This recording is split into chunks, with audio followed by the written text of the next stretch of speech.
Hi friends,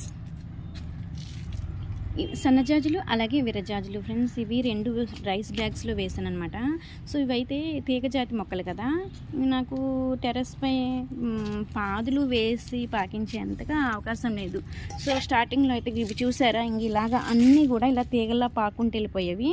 పాదు లేకపోవటం వల్ల, కర్రలు అవి పందిరిలాగా లేకపోవడం వల్ల ఇలా నేల మీదే పాకుంటూ వచ్చేసాయి. సో పువ్వులు కూడా పూసేవి కాదనమాట. సో ఏం చేశానంటే, ఇలాగా చిన్న చిన్న పువ్వులు పూయటం అయిన తర్వాత బ్రాంచెస్ కింద కట్ చేసేసాను.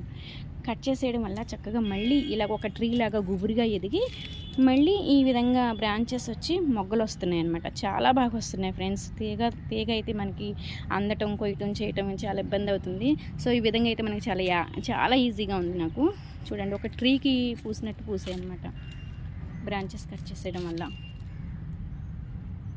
పందిరి లేకపోయినా కూడా మనం ఇలాగా పువ్వులు